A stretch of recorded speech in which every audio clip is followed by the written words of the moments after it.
Absolutely. Yeah. Good afternoon, everyone. Thank you for joining us today. Here comes Robin Leach. 5 minutes.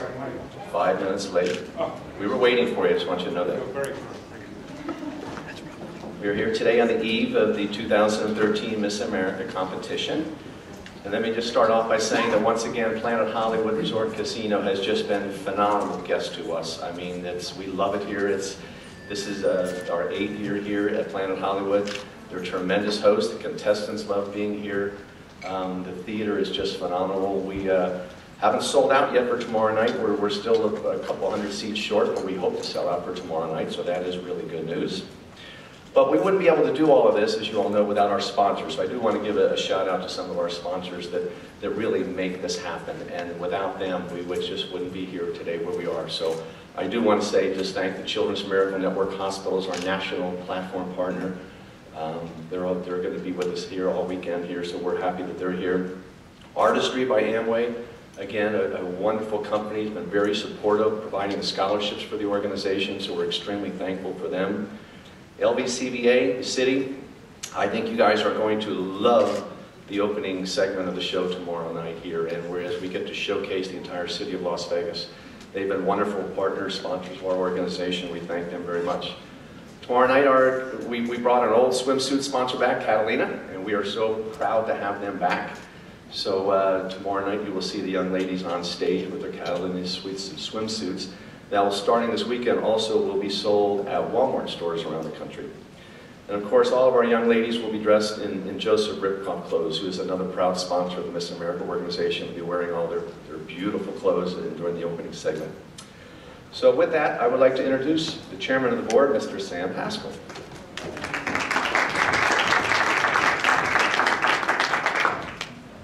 Good morning. You know, I've always said that when it comes to the Miss America organization, and really when it comes to anything in life, it all comes down to relationships. And we are very excited to be able to introduce you to a couple of people who we have fantastic relationships with. Chris Harrison and Brooke Burke-Charvet are not just Hollywood stars. They're not just the people who host award-winning, ratings-winning TV shows on a weekly basis. Chris and Brooke are our friends. They are friends of Miss America, and we are so grateful to them because we feel that with them at the helm of being on camera with our contestants, it's helped in our ratings, and it's brought us so much more attention than we've ever had. And I'm going to bring them out, as well as our executive producer, Tony Eaton, in just a second. But I want to read you a couple things about each of them before we bring them out. Chris Harrison began his television career by covering local sports in Oklahoma City, Oklahoma, and quickly ventured into entertainment television. By 1999, he landed the job as host of HGTV's Designers Challenge, which was one of the network's highest-rated shows. In 2001, he became host of ABC's hit romance reality series, The Bachelor and The Bachelorette. He also hosts ABC's reality show Bachelor Pad, which is an all-star reunion from previous seasons of The Bachelor and The Bachelorette, which just finished airing its 3rd season this past summer. Chris continues to advance in the entertainment industry through a variety of professional endeavors. He hosted the live television coverage of the final championship rounds of the 2010 Scripps National Spelling Bee on ABC. He co-hosted ABC's 2008 American Music Awards Red Carpet Live, and he hosted this year's Emmys Red Carpet Live, interviewing celebrities and the evening's nominees as they made their way into the theater for the 64th Primetime Emmy Awards. Please welcome Miss America's friend, Chris Harrison.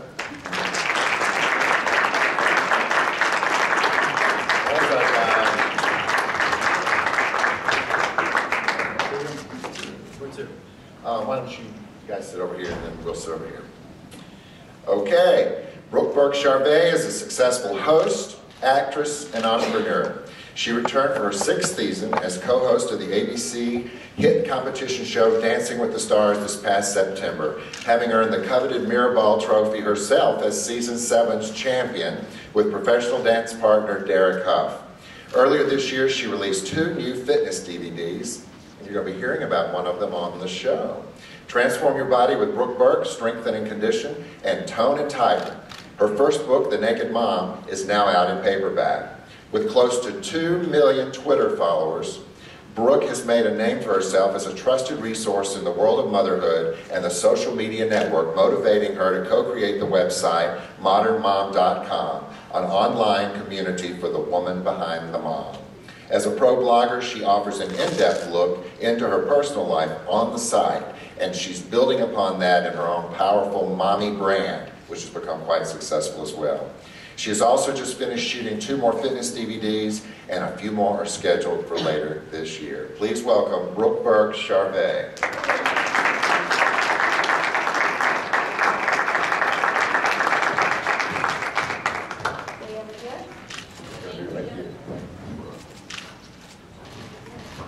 And finally, our executive producer, Tony Eaton. Tony did such a remarkable job as a producer the past 3 years, and we think you'll be excited to find out what he has in store for us this year.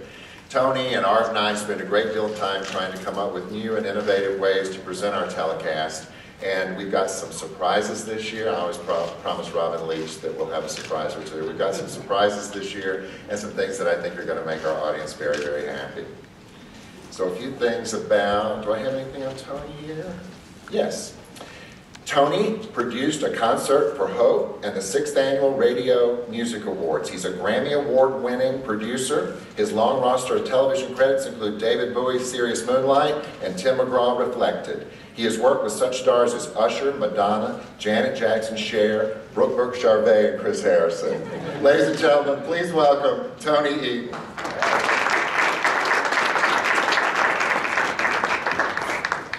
Okay, we will take your questions, and again, we'd like your questions to be focused on participation in the Miss America pageant. Right down here. First runner-up, Miss Oklahoma last year. Congratulations. Boomer Sooner. Oh, you're a cowboy. My question is for Brooke and Chris, and I'd like to know how hosting the Miss America pageant compares to hosting other ABC shows such as Bachelor and Dances with the Stars. Thanks, Chris. Well, wrangling 53 beautiful, smart, and talented women, I'm glad we're not on the production side, because that's a really big task. But it's so fun. I love hosting live television. It's entertaining for me as well, because I really enjoy the competition and I enjoy the talent portion. And it's always fascinating to me to have a chance to get to know all these ladies, because they're a really impressive group, not just beautiful, but charitable and contributors, and you're going to be surprised. A really talented group of young ladies. I think for me, it's just less hot tubs. That's kissing. And then I guess I usually work with 25 women, so you just double it, and that's Miss America. No, it's, ABC does such a phenomenal job with their live events. I've had the pleasure of doing the spelling bee with them this year. Earlier, I did the Emmys. They really take it serious, and live TV is a very hard thing to do, and a lot of networks shy away from it. And there's not a lot of live TV anymore, unfortunately, and that's my passion. I love doing it. Brooke, I'm jealous. She actually gets to do a lot of live TV, because Dancing with the Stars is a lot of live. I get to do, our finale is live sometimes, but it's really a lost art. And that's, Tony does such a good job of trying to create this atmosphere and this event and then bring it to the viewers. And I think we've done a good job of that over the last 3 years. And I feel like we've really just found our stride. The first year when we all got together, it was so bad. I'm pretty sure Brooke told me later, I forget what I wasn't even referring to you by your real name. I think Robin tried to save me at some point, and Brooke's like, I think you called him Kevin or something. Yeah, during the press conference. And it was also our first time working together. Yeah. And, you can only plan for so much with live television, but it is comforting to come back. This is now our 3rd time. And we know each other's names, it's good. It's going to be a good show. I love the energy of live television. But really, we were just trying to figure it all out, and we all had good ideas the first year, and then last year, we really hit our stride, and it was really comfortable, and we were able to not just get the show off, we were able to really put things in to make it better and make it fantastic. And now this year, the 3 of us have all been together, and there's some great ideas, and it's going to be a phenomenal show. And it's nice when you can go into a live show knowing you're not really worried about just getting it off the ground. How good can we make it? And that's what's exciting about Miss America now. Robin. Hi, Robin. What was it? Do you remember what I said? It was Call me Flight. yeah. Mr. Fleiss. Well, he was there. So 2 questions in one. First of all, tell everybody The big surprise. the cut down is from 53 to what number to what number to what change the structure, the format that's sort of pretty frozen at this point after X number of years of doing it within a 2-hour time block. And then, as you heard, Sam said surprises in the plural. You told me you would like one wrinkle. So surprises means there could be more than one wrinkle. So without giving anything away, but give us some hints. Well, just to go through the format, the eliminations are 15 to 12, 12 to 10, 10 to 5, as we go through the show. How we do the eliminations is one of the surprises. And the other surprise is... Still a surprise. It's such a surprise, I can't even allude to it.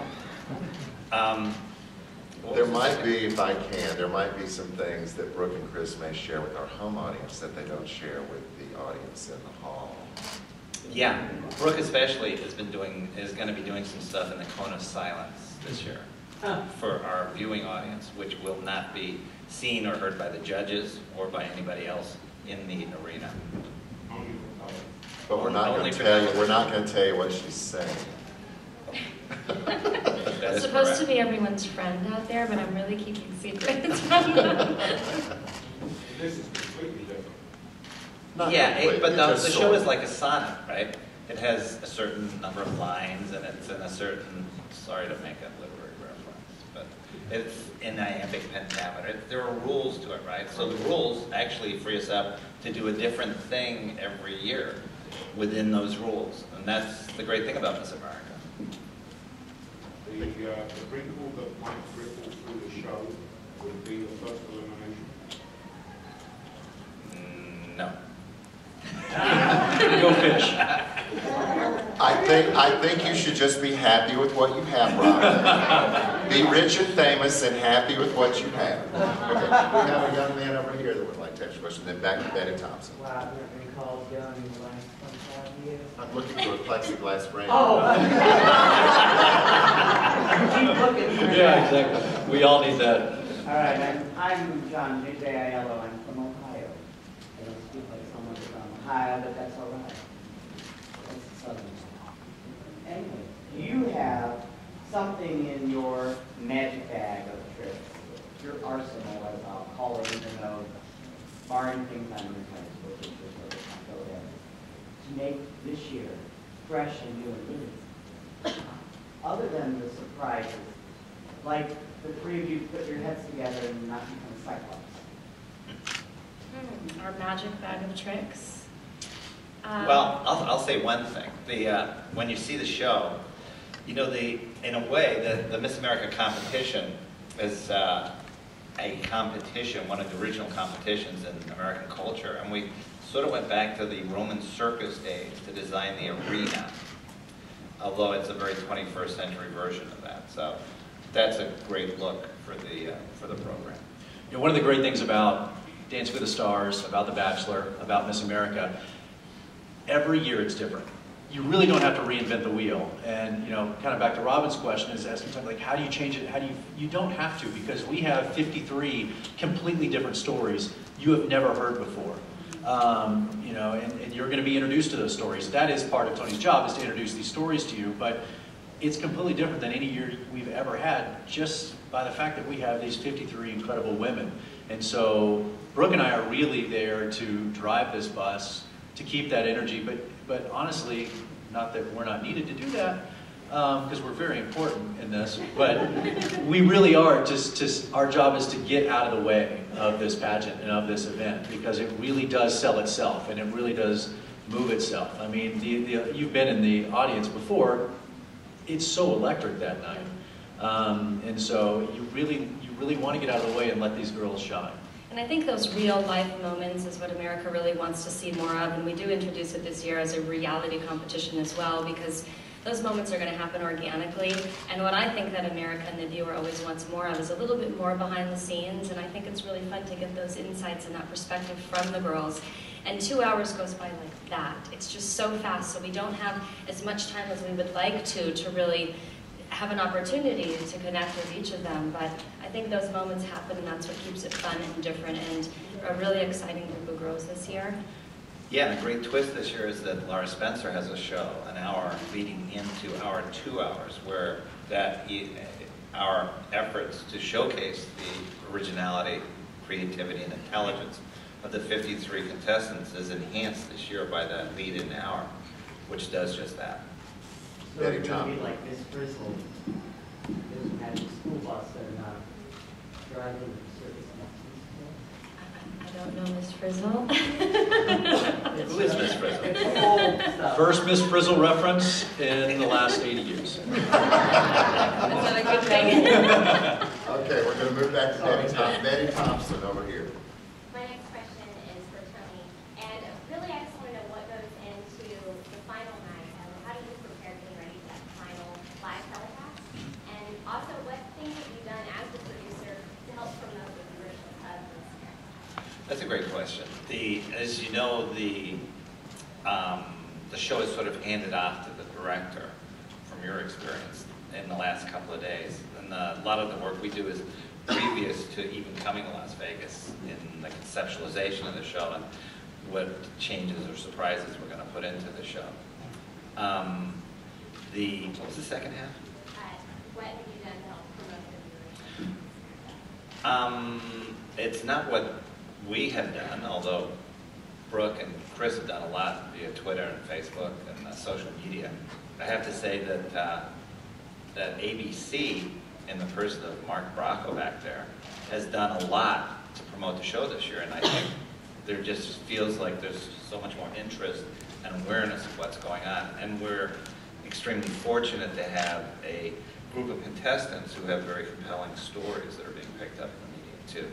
We also have Good Morning America weatherman Sam Champion, and Lara Spencer was with us last year, so they've been doing lots of pieces together to promote the show this year. So Good Morning America has been incredibly supportive.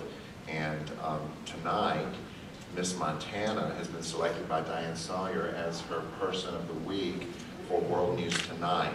So she will be featured because she is the first contestant with autism who has ever been in the Miss America pageant. And she's And by far and all away, these kinds of things help build the promotion for tomorrow night. she's by far and away the most popular person in Cut Bank, Montana, which is a town. I've been to Cut Bank. It's like a dip in the road. Okay, who's next? I'm peering over. Robin again. Could you say, Tony, just run down the technical stats for tomorrow? How many cameras, how many miles of cable, how many control booths, how many people on the crew? How many miles of cable? Brooke, I'm going to throw that one to you. Brooke pulled most of that cable. There's 16 cameras. There's enough cable to go to New York and back twice. I made that up. There's, well, you know, there's a giant television truck and satellite truck and sound trucks. Yeah, probably 300 in total, 150 on the staging side, and another 150.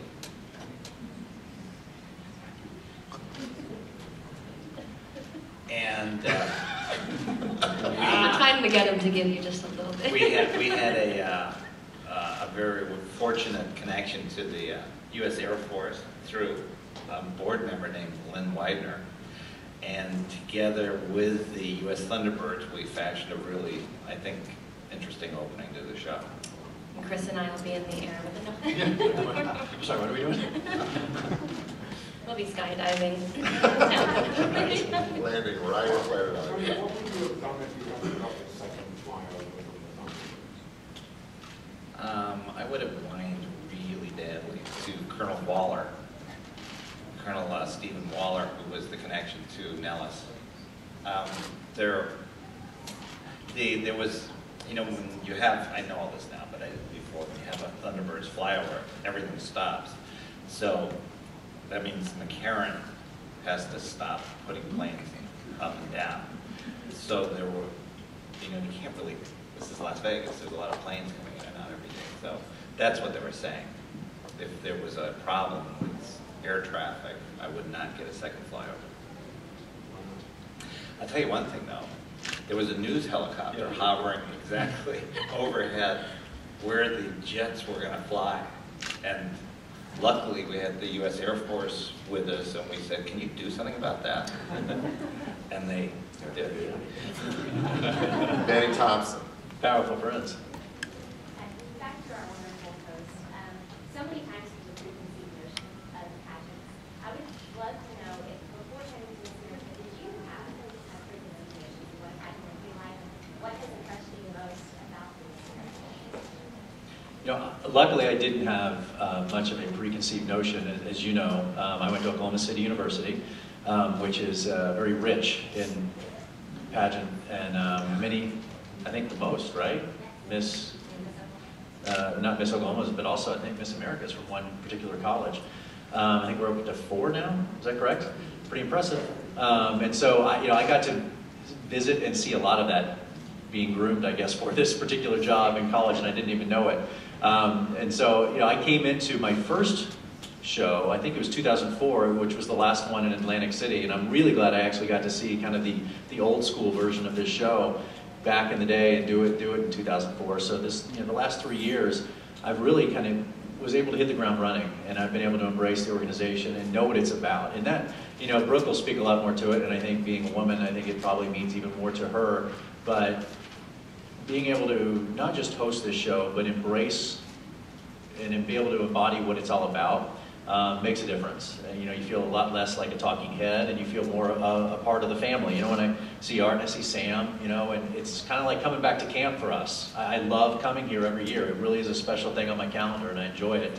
Seeing the formers, if you were at the prelims the other night, I was joking around with Lee Merriweather. But I love her dearly, and I've gotten to know her over the last 10 years. And there's a lot of other formers that I keep in touch with now, and so it's kind of this big extended family that I'm very happy to be a part of, and hopefully will be for many years to come. I agree. I agree. Hopefully we both will be. Yeah. I didn't have a preconceived notion either. I've been watching this show since I was a young girl with my mother, who watched it with her mother, and we're in our 93rd year. We just had this conversation moments ago. But it's such a different competition, the Miss America pageant, and it's different because these women are so well-rounded, and they're so intelligent, and they're so poised, and not only beautiful, but they're really competing for scholarship money.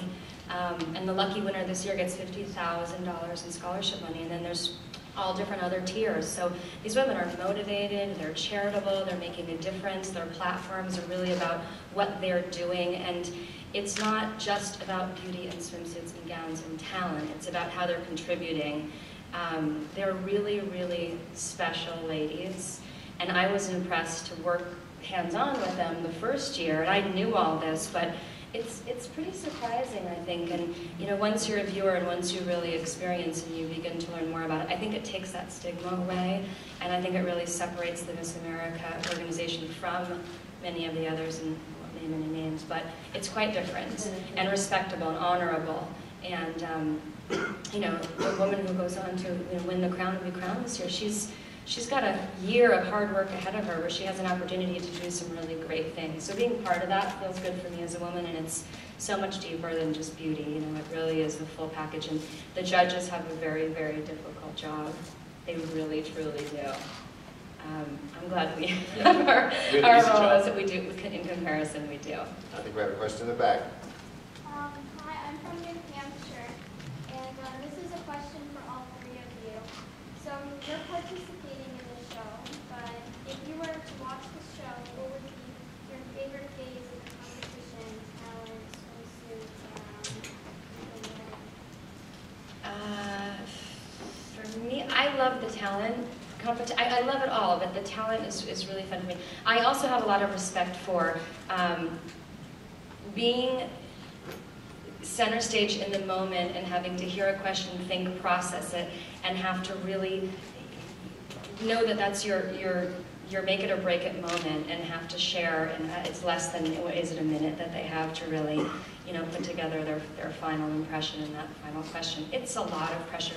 It's very scary for them. I mean, the nerves are so intense for this group of ladies, and they've worked so hard to get to this point. So I feel for them when I'm up there in that moment.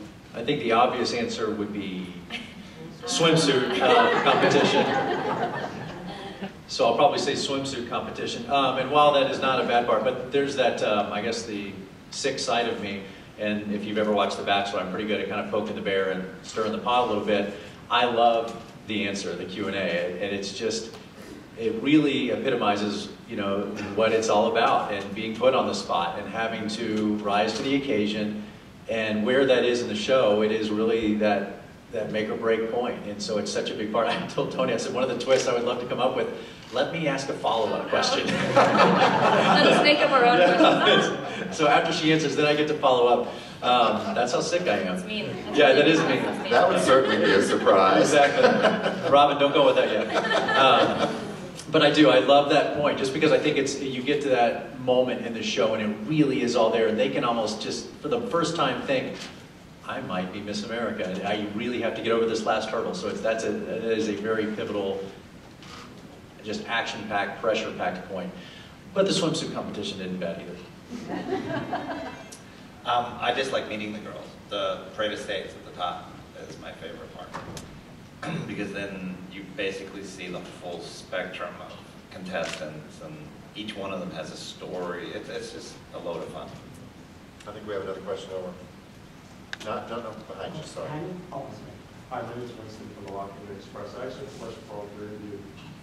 How do you all feel about the platforms that the contestants chose this year versus other years?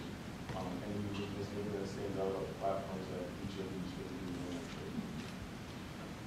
do? Well, I mean, I don't know, Brooke has gotten to even hear much of the platforms. Luckily, this is really the first year where I've been able to come in and really be at the prelims, and I've met some of the ladies at auditions and kind of the rehearsal, not auditions, the rehearsals the last couple of days. So I've heard some of the platforms and I've heard them speak, and what really strikes me is the vast array of platforms, whether it's domestic violence, you know, autism will definitely be in the forefront over the next couple of days, thanks to Miss Montana. And what a beautiful way to shine a light on it, through the eyes and the heart of this amazing young lady. But it was how eloquent, intelligent, well-spoken, articulate these women are about their platforms. And it's, I don't know, you think like they pick a platform and they just throw it out, but you can just tell what it means to them. And it is, you know, as Brooke was kind of alluding to, that's really something that sets this apart from so many others. Is it, you know, even the scholarship is special, but beyond that, the philanthropic, you know, kind of tie this has throughout the entire show is really a very cool thing. And Saturday night, millions and millions of people from around the world will be watching, and so many charities, so many of these platforms are going to, you know, have a very bright light shine on them. And if nothing else happens Saturday night, that's not such a bad thing. That's the feel-good part of it. You know, all these women are passionate about a cause, and to have the opportunity on Saturday night and, you know, for a very long time to follow, I think that's really powerful. And all of these women are committed to something that they feel really strong about, that's very meaningful. They're fortunate, and you know, we're fortunate to be part of it and spread that message. Yeah. Okay, right over here. I'll be back to you, Ron. What advice would you give to the new Miss America to handle the media attention she's about to get starting tomorrow night? Well, the good news is I think the process leading up to this is pretty good training. You know, I don't think anybody comes into, you know, one thing that's very different from Dancing with the Stars or even The Bachelor, you know, really The Bachelor, because Dancing with the Stars uses stars, but The Bachelor, you know, you can come out of some, where was she from in Montana? Cutbank. You can come out of Cutbank, Montana on The Bachelor, and all of a sudden, boom, you're on the cover of Us Magazine, and it's so new. So at least it's a gradual climb for Miss America when she's crowned tomorrow night. She's very savvy, she speaks well, you know, obviously she's earned that, and you have to be very polished to get to this point. But her life is going to change. It will absolutely change as of tomorrow night. And the great thing about this organization, maybe unlike The Bachelor, is you're not just thrown to the wolves. You're not, you know, you're not just released to the wild on your own. Yeah, but they're insulated. You know, Sam and this organization has done a great job of creating this community. And the formers, I mean, she has a lot of history to fall back on and people to ask, you know. And even Laura Kepler, who's done a great job for, you know, the last 12 months of being Miss America, will be here. And so, you know, she won't be alone by any means. They definitely become part of the family that's there to guide them and support them and mentor them, but they're well prepared and quick on their feet, and that's what we see in the Q&As. Yep. And they're so excited to meet you guys and get to work with you. Robin? This is a Brooke question. Slightly personal, but still relevant within the framework of the time. So we have the autistic contestant. We have a contestant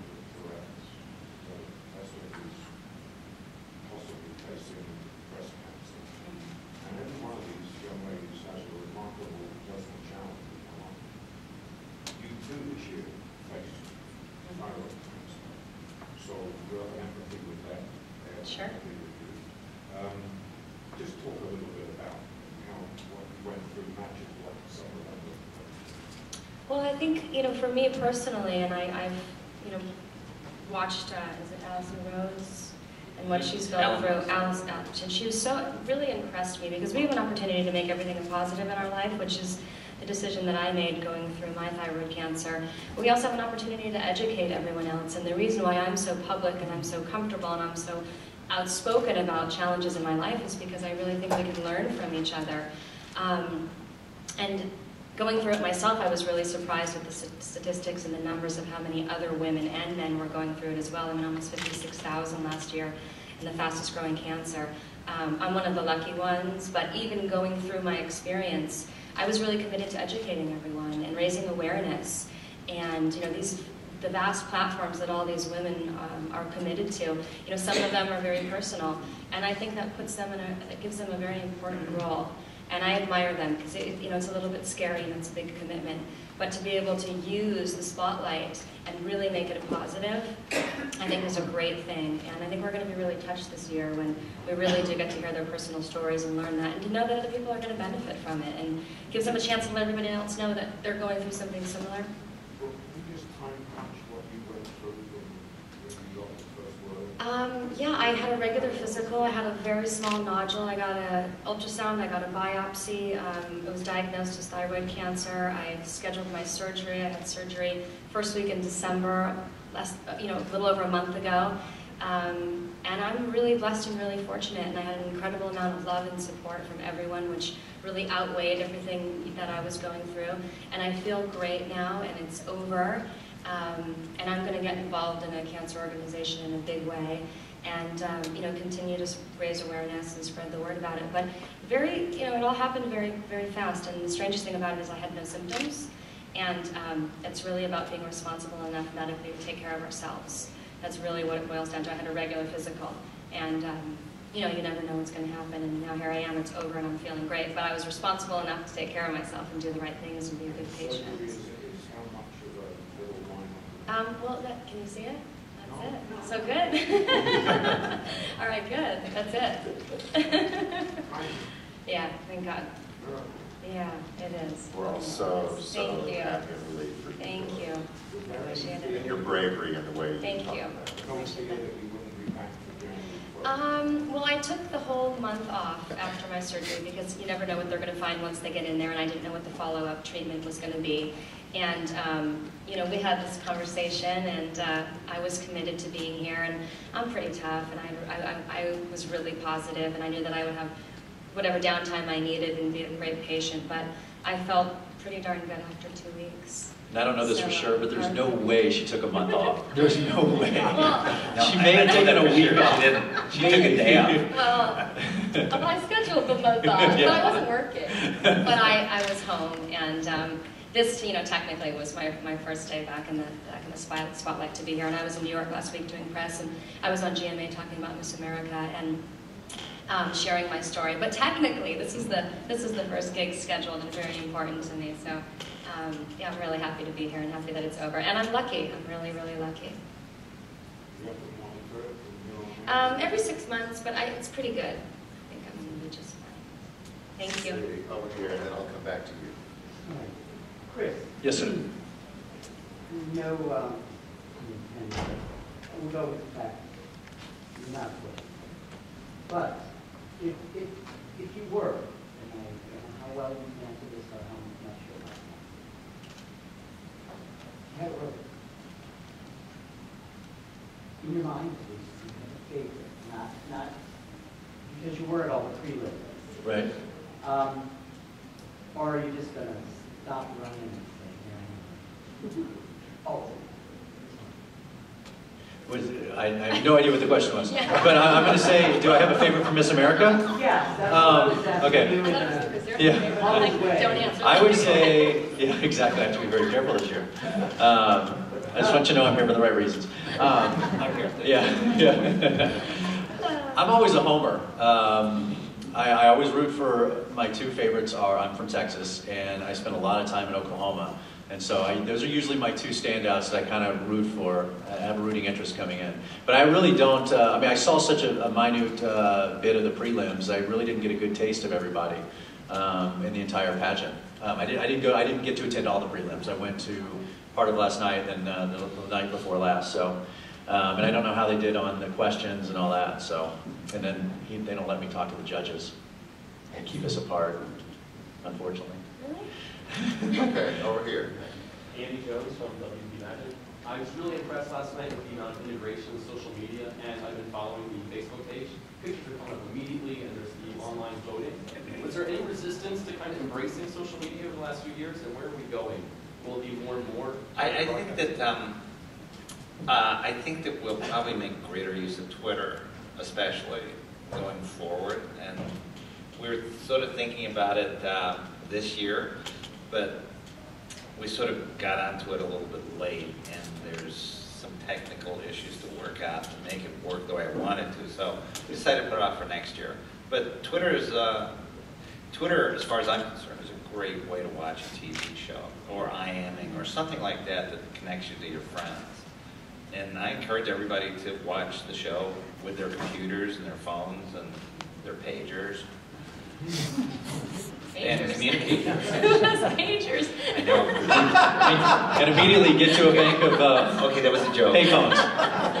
But I think Twitter is a great way for the audience to allow their opinion to be shared and heard. And we've been hashtagging Miss America, and there's a great conversation going on. And it's just another level, another layer for everyone to get involved. And social media is so important. We have access just to everyone 24/7 now. I think that's really powerful. And I think the girls actually, it's a little bit easier to rally fans and to reach a broader audience today than it was 5 years ago.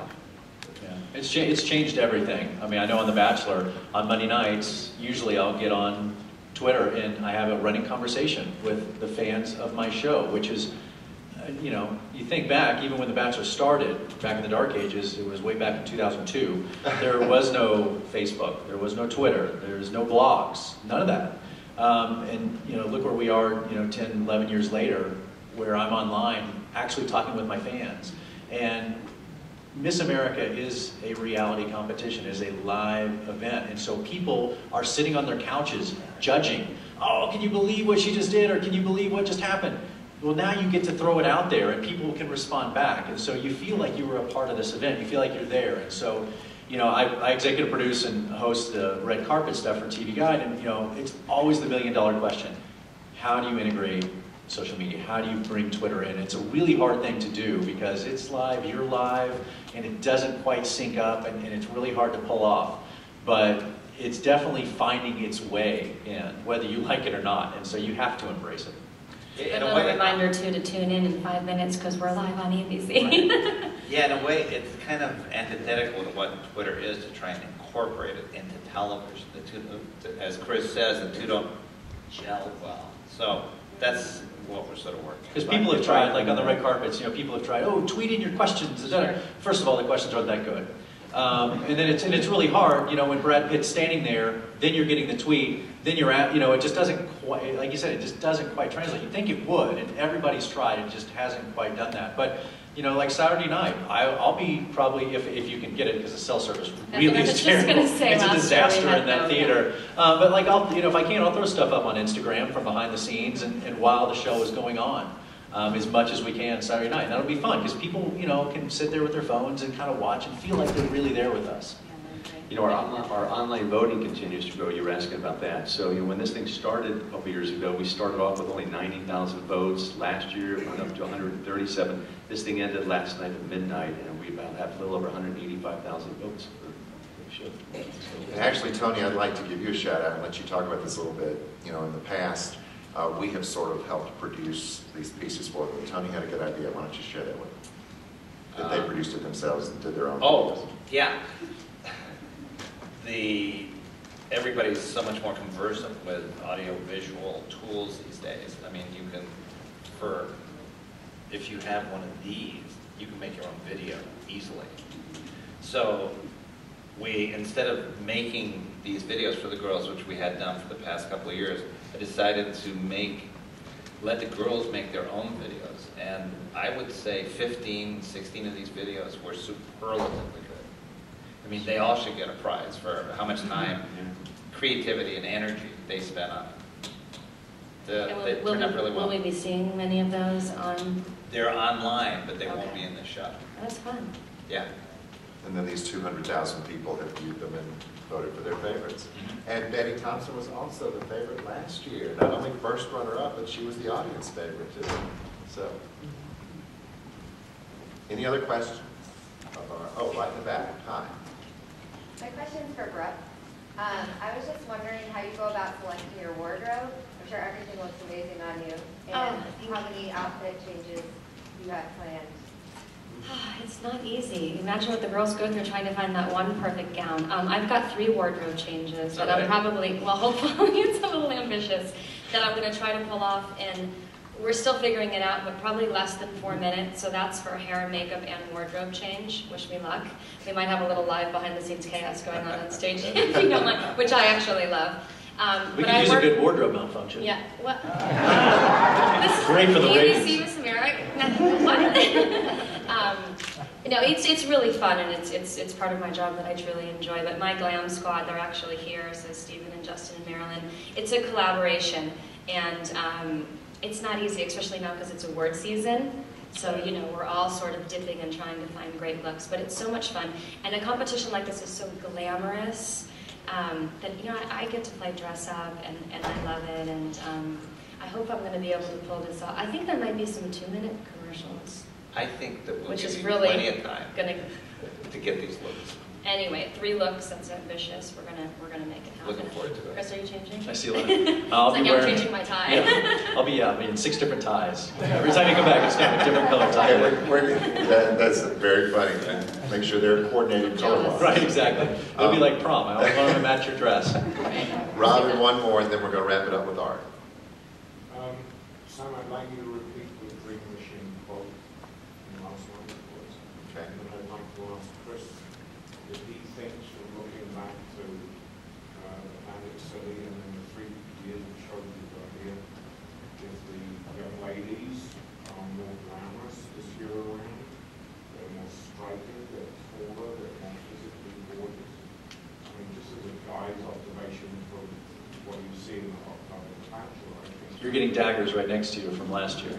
I heard they're blonde this year. I heard this is the blonde Think competition. about that while we get the Dream Machine. Okay, let me see if I can remember it. I think I said that being Miss America does not begin with a crown. It begins with a dream. And Miss America contestants become doctors, lawyers, teachers, media stars. The Miss America organization is a dream machine. All any young woman has to do is step into it, and she can take it to the stars. You know, it kind of reminds me of this. There's a commercial, if you ever watch football, and it's the NCAA, and it says, you know, there's, I don't know, 100,000 NCAA athletes. Most of them will be going professional in something other than football or their sport. And, you know, when you think about Miss America, none of these women are going to go professional in Miss America. You know, and so all these women will be professional in something other than this. This is just a launching point for them. And what a trampoline to be launched off of. It really is the ultimate launching pad for these women. And, you know, I think back to 2004, and I really, you know, as far as the women go, you know, to say I'm unqualified to make that judgment is a gross understatement. You know, I don't think they're any more impressive or less impressive as far as their platforms, how they handle themselves. The times have certainly changed. These women that you see on stage are so impressive and so savvy and so, I don't know, they just seem so far ahead of the game. They, you know, as far as being ready for the media, as you asked, and being, you know, so poised. But, you know, from a television perspective, I'm a huge fan of live TV, as I said, and I love doing this so much. And I think back to 2004 and where this broadcast has come. I remember walking into my first table read, and I was reading the script. And I got done. They said, well, what do you think? I said, well, why am I announcing the person that loses Miss America? Like, what are you talking about? I said, well, I'm saying the first runner-up is this person, therefore, hence causing this person is winning Miss America. It's like such an anti-TV moment. And so when I brought that up in the meeting, it was silent, like I had just committed this crime that I wanted to announce the winner of Miss America.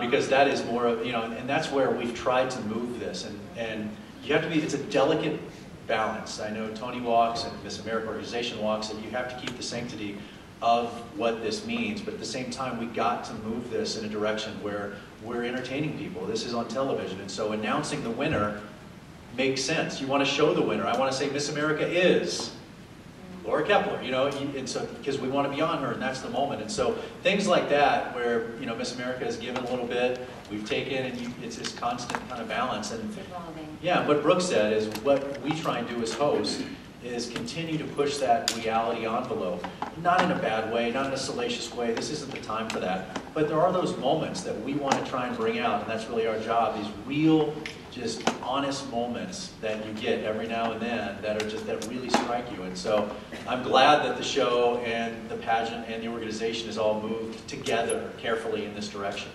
And I'll just say one last thing to wrap it up, because the TV guys are leaving. We could not do a live show without Brooke and Chris as the hosts of the show, because we like to push the envelope, we like to play, we like to not do things that are always in the script. And so that as the home viewer and the audience in the hall is watching this, they see things that aren't in the script, that weren't developed until that second. And that's the secret to doing a great live show, which we could not do without hosts like these. Good. Yeah, easily. And to that point, I do want to say though that I am, so Robin was asking about my partner here. I could not be happier that she's by my side again this year. Thank God that she is back, and blessings to her and continuing to recover. But when you work with somebody who's become a friend and is so good at what she does, and that we don't have to think about oh, is she going to do this, or am I going to do this? It's, we don't have to care. Live TV is definitely a tightrope act, and we don't have to worry about falling, because if I do, she's going to catch me. There's a lot if of she safety. does, I mean, there truly is, because you never know what might go wrong. There might be no prompter, we might lose our. You never know.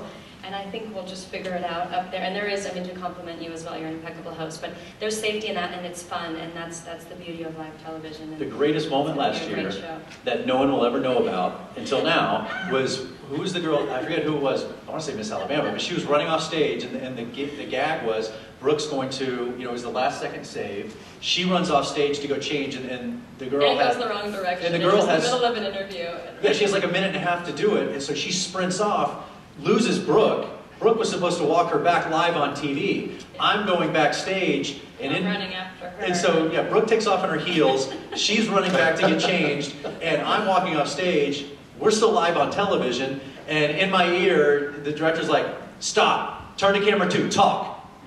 And so I calmly stop, turn, and I start filling time for about 10 seconds, felt like an hour and a half. You can only hear what's going on in our ear. And people are screaming in my ear, and at one point they're like, "Brooke's got her, Brooke's got her, Brooke's got her." Yeah, that was Brooke, fun. I think you've caught up with Miss Alabama. What's going to say? And I love moments like that. Yeah. I mean, that's the beauty of it all. That's it what is. makes it so much fun. It was my favorite moment of Miss America last year. It really was, because no one will ever know what a disaster that was. Or could have been. Because she saved, because I did my part, she saved her part, we did it, and we just moved on. It was good. And just to reinforce that, Mark Bronco at ABC said to me after it was over, and even your husband David said, "Oh my God, this is like one of the best pieces of live television I've seen in a long time." This year I'll be wearing running shoes under my gown. Nobody's getting away. Got it closed, because Art's going to close us down. Before Art shuts it off, do you give the rose to Lee Merriweather? Absolutely. Absolutely. If she will continue to have me. I love her dearly. Thank you, Robin. Okay, in conclusion, thank you all for coming. Our show, as everyone knows, goes live tomorrow at 6. We really want to get the word out for everyone to be in their seats at 5, because at 5:15 this year, we are having an on-stage pre-show start for 30 minutes, and we are going to be honoring some families of fallen soldiers on the stage before the show. So that's very important to our organization. Can we see the pageant component of the show? The year before live? It will be airing the hour before we go live, but we won't be able to see it because we have so much going on the stage. So you'll need to set your DVRs.